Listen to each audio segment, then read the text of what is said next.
नमस्कार। प्रादेशिक समाचार दर्शन के इस अंक में आप सभी का स्वागत है। इस कार्यक्रम में हम आपको पिछले एक सप्ताह में प्रदेश में हुए महत्वपूर्ण आयोजनों की जानकारी देते हैं। साथ ही प्रदेश में बढ़ रहे कोरोना के मामलों पर विभिन्न जिलों के कलेक्टर और जिला और स्वास्थ्य अधिकारी की अपील भी आपसे साझा करेंगे। सबसे पहले रुक करते हैं जबलपुर का और जानते हैं कलेक्टर कर्मवीर शर्मा क्या कह रहे हैं जिले वासियों से। हमने कोरोना कमांड सेंटर स्थापित किए हैं। जो कोरोना संबंधी किसी भी प्रकार की जानकारी चाहिए तो इन नंबरों से और इन कोरोना कमांड सेंटर से संपर्क स्थापित किया जा सकता है। Corona control and command centre का नंबर है 0761263750 से 505। ये 5 नंबर हैं जो डेडिकेटेड नंबर है और 24/7 चलने वाले नंबर हैं। अतः आप कोरोना संबंधी किसी भी प्रकार की समस्या हो, कोई जानकारी हो, कोई जानकारी की आवश्यकता हो तो आप यहाँ पर संपर्क कर सकते हैं। इसी प्रकार जिला चिकित्सालय विक्टोरिया में भी हमने कार्यालयीन समय में कंट्रोल रूम स्थापित किया है जिसका नंबर है 0761262020। जबलपुर सीएमएचओ रत्नेश कुररिया ने क्या कहा, आपको सुनवाते हैं। चूंकि वर्तमान में कोविड के मरीजों की संख्या में इजाफा हो रहा है, सभी शासकीय एवं निजी चिकित्सालयों में पर्याप्त संसाधन उपलब्ध कराए जा रहे हैं, बेड की संख्या बढ़ाई जा रही है और होम आइसोलेशन के मरीजों को कंट्रोल रूम से सतत संपर्क किया जा रहा है। किसी भी अप्रिय स्थिति होने पर उनको तत्काल एडमिट करके उपचार दिया जा रहा है। उमरिया जिले में भी कोरोना महामारी से प्रभावितों की संख्या में तेजी से वृद्धि हो रही है और प्रतिदिन 1 दर्जन से अधिक मरीज आ रहे हैं। जिला कलेक्टर संजीव श्रीवास्तव ने जिले वासियों से मास्क लगाने की अपील की है। जैसा कि आप जानते हैं कि मध्य प्रदेश में कोरोना के केसेस की संख्या फिर से बढ़ने लगी है। इसी क्रम में उमरिया में भी और हम सबकी अब जिम्मेदारी है कि आने वाले समय में मास्क का उपयोग करें, सोशल डिस्टेंसिंग रखें। स्थानीय बघेली भाषा में पुलिस अधीक्षक विकास कुमार शाहवाल ने भी जिले वासियों से ये अपील की। कोरोना के बहुत ज्यादा प्रकोप बढ़ ही रहा है। जितनी सावधानी बरते कर रहा है, चाहिए वह बरते का है, गोला वाला बनाए के रहा है, मास्क हमेशा लगाए के रहा है और दूरी में जो 2 गज की दूरी जो प्रधानमंत्री जी कहा था वो मेंटेन करे के रहा था। इंदौर जिले में कोरोना के बढ़ रहे मामलों को देखते हुए इंदौर एडीएम पवन जैन ने क्या कहा, आपको सुनवाते हैं। आमजन अनिवार्य रूप से इन चीजों का पालन सुनिश्चित करें। एक तो मुंह पर मास्क लगावें, 2 गज की दूरी अनिवार्य रूप से मेंटेन करें, भीड़ भाड़ वाले एरिया में जाने से बचें और कोशिश करें कि जब तक आवश्यक ना हो जब तक घर से ना निकलें। साथ ही यह भी सुनिश्चित करें, वैक्सीनेशन महोत्सव मनाया जा रहा है इंदौर जिले में, उसके तहत प्राइवेट हॉस्पिटल और गवर्नमेंट जो हॉस्पिटल हैं और अन्य स्थानों पर हम लोग कोविड वैक्सीनेशन का काम कर रहे हैं। अर्थात 45 वर्ष से अधिक उम्र के महिला और पुरुष अनिवार्य रूप से अपने नियरेस्ट वैक्सीनेशन सेंटर पर जाएं और वैक्सीनेशन करा दें। अब रुख ग्वालियर का, जहां के सीएमएचओ डॉक्टर मनीष शर्मा ने हमारे संवाददाता के जरिए जिले वासियों से ये अपील की है। आप सभी से मैं अनुरोध कर रहा हूं कि इस समय आप देख रहे हैं कोविड का प्रकोप ज्यादा होता जा रहा है, इसलिए अपने को फिर से वो नियम पालन करना है, एसएमएस का, सोशल डिस्टेंसिंग करना है, मास्क पहनना है और सैनिटाइजेशन करना है। साथ में मैं इसलिए और बोलना चाहूंगा कि जितने भी लोग हमारे 45 साल से ऊपर वाले हैं वो अपने किसी भी नजदीकी केंद्र में जाके टीकाकरण अवश्य कराएं। बिल्कुल निश्चित रूप से कराएं, बिल्कुल डरने की जरूरत नहीं है। ज्यादा से ज्यादा लोग अपना टीकाकरण कराएंगे, इससे हम लोग कोरोना से बच सकते हैं। और साथ में 2 ही चीज का याद रखना है, एसएमएस और कोरोना वैक्सीन, इससे ज्यादा से ज्यादा को काम करना है। वहीं बैतूल कलेक्टर अमनवीर ने कोरोना के बढ़ते मामलों को लेकर लोगों से ये अपील की है। जैसा कि आप जानते हैं कि बैतूल की सीमा जो है वो महाराष्ट्र के ज़िलों से लगी हुई है। ऐसी परिस्थिति में ऐसा देखने में आ रहा है कि बहुत बड़ी संख्या में नागपुर, अमरावती, वर्धा इन इलाकों से आने वाले लोग कोरोना से संक्रमित पाए जा रहे हैं और वापस लौटने पे उनके परिवार के सदस्यों को भी बड़ी संख्या में कोरोना हो रहा है। ऐसी परिस्थिति में हम लोगों ने यह सुनिश्चित किया है कि महाराष्ट्र से लगने वाले सभी इलाकों में मुख्य मार्ग एवं कच्चे मार्ग के ऊपर हम लोगों के द्वारा बॉर्डर चेक पोस्ट लगाए गए हैं। पुलिस के द्वारा मोबाइल वैन्स को भी डिप्लॉय किया गया है और लगातार इस बात की रेकी की जा रही है कि वहाँ से किसी भी अनाधिकृत व्यक्ति के द्वारा एंट्री ना की जाए। यह कंपलसरी किया गया है कि जो भी व्यक्ति नागपुर की साइड से आएगा उसके द्वारा पिछले 48 घंटे की RT-PCR की नेगेटिव रिपोर्ट अपने साथ रखी जाएगी।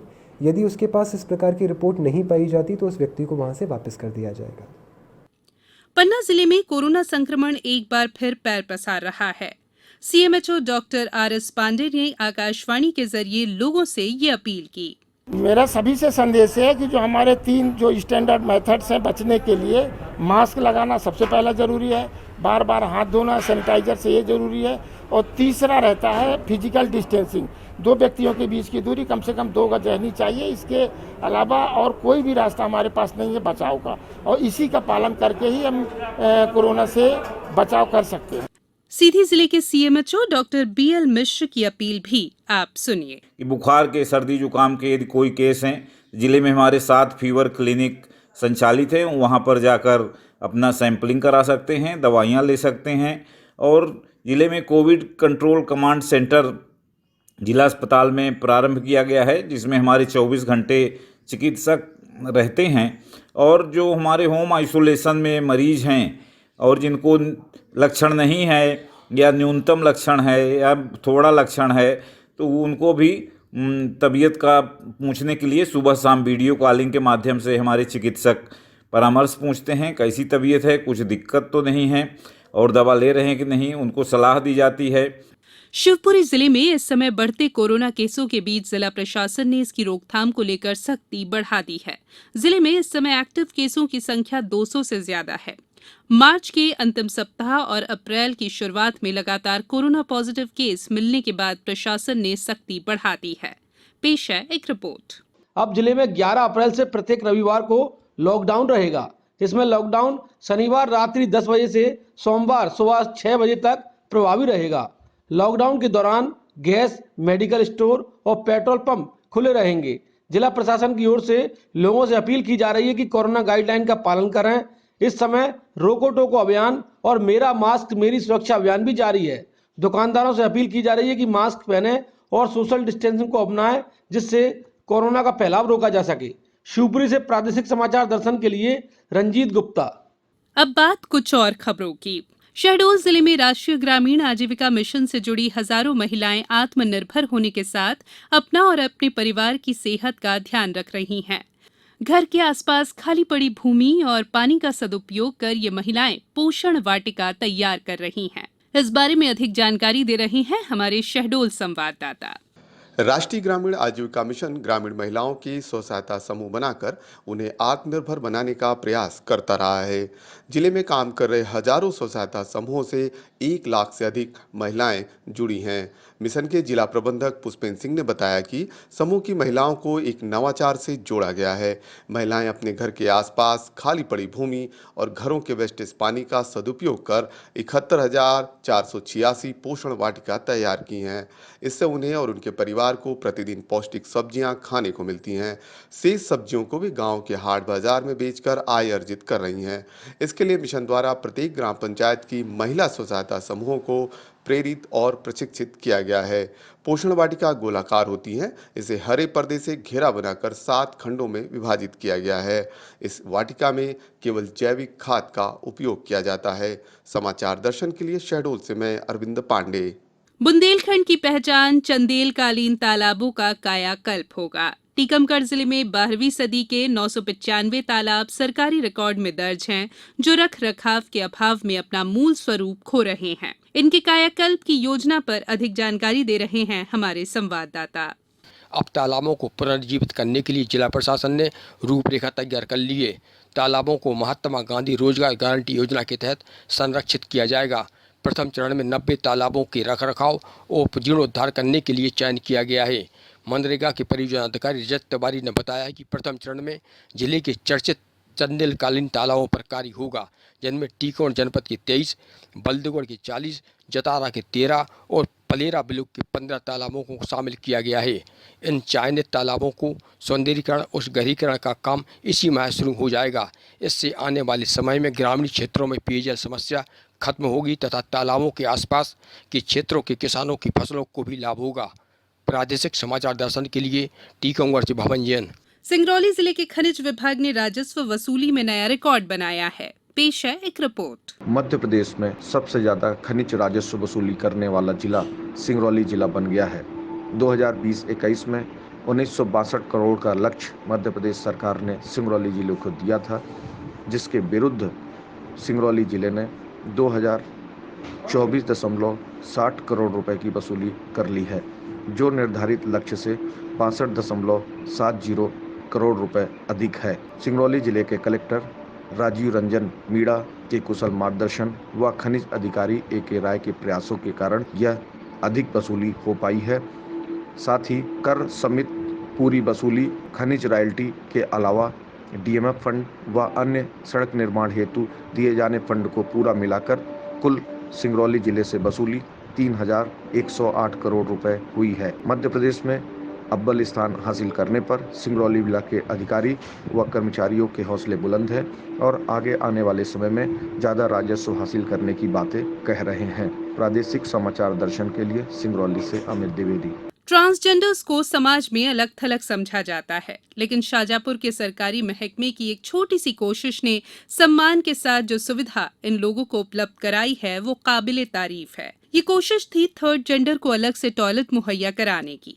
अधिक जानकारी दे रहे हैं हमारे संवाददाता। दरअसल जिला पंचायत शाजापुर स्वच्छ भारत मिशन के तहत दुपाड़ा, देवला बिहार सहित जिले के विभिन्न गांवों में 87 टॉयलेट का निर्माण करवा रही है। कुछ पूरी तरह बन चुके हैं तो कुछ निर्माणाधीन है। लेकिन सबसे खास बात यह कि इन शौचालयों में महिला पुरुष के अलावा ट्रांसजेंडर यानी कि थर्ड जेंडर के लिए भी अलग से एक शौचालय बनाया गया है, जो कि अपने आप में एक अनूठी पहल है इन्हें समाज के साथ जोड़ने की। सार्वजनिक शौचालय में ट्रांसजेंडर के लिए अलग से ये सुविधा उपलब्ध करवाना नवाचार का अनूठा उदाहरण है। सरकारी अफसरों के सकारात्मक सोच से की गई एक बेहद छोटी सी कोशिश इस वर्ग के अधिकार और सम्मान की बड़ी लकीर तो खींचेगी, साथ ही समाज में भी बदलाव की एक बड़ी सुखद बयार लाएगी, क्योंकि ये लोग ज़्यादातर भ्रमण करते रहते हैं और इस दौरान इन्हें कई बार असहज परिस्थितियों से दो चार होना पड़ता है। लेकिन अब बनाए गए सुविधा युक्त गाँव में शौचालयों में जहाँ एक और महिलाओं के विश्राम और बच्चों के स्तनपान की सुविधाओं का भी ध्यान रखा गया है, वहीं इन ट्रांसजेंडरों के लिए भी अलग से सुविधा की गई है। इस छोटी सी कोशिश से ट्रांसजेंडर खुद को सम्मानित महसूस कर राज्य शासन, केंद्र शासन और स्थानीय जिला प्रशासन का आभार जता रहे हैं। प्रादेशिक समाचार दर्शन के लिए शाजापुर से अजित पाराशर की रिपोर्ट। शाजापुर की एक किन्नर रानी ने हमारे संवाददाता के माध्यम से प्रशासन का धन्यवाद किया है इस अनूठे पहल के लिए। लेकिन अब जो उन्होंने ये काम किया है तो उससे हम लोगों को एक अलग से सुविधा मिलेगी कि उन्होंने हमारा अलग से ही एक टॉयलेट बनाया है। वहीं जिला पंचायत CEO मिशा सिंह ने इस अनूठे पहल के बारे में बताया। तो हम लोगों ने इस बार यही सोचा था कि जब हम लोग ग्रामीण परिसरों में जब स्वच्छता परिसर बनाएंगे तो उसमें एक पुरुष और महिला के अलावा ट्रांसजेंडर्स को भी उसी अधिकार के अंतर्गत जो है उनको भी एक सैनिटेशन का एक्सेस मिल जाना चाहिए। तो इसी सोच के साथ हम लोगों ने डिज़ाइंस बनाई और जब सरपंच और उन लोगों के साथ हम लोगों ने इस बात पे डिस्कशन करा तो वो भी अपनी तरफ से पूर्णतः रेडी थे। और क्योंकि इनका निर्माण ऐसी जगहों पे करा गया है जहाँ पे वहाँ के रहने वाले लोग के अलावा आम जनता जो जिनका आवागमन लगा रहता है वो भी इसका इस्तेमाल कर पाएंगी। तो एक तरीके से आपने इन स्वच्छता परिसरों को सारी जनता के लिए उपलब्ध कराने का प्रयास किया। प्रादेशिक समाचार दर्शन के इस अंक में फिलहाल इतना ही। अगले सोमवार फिर आपसे मुलाकात होगी, तब तक के लिए नमस्कार।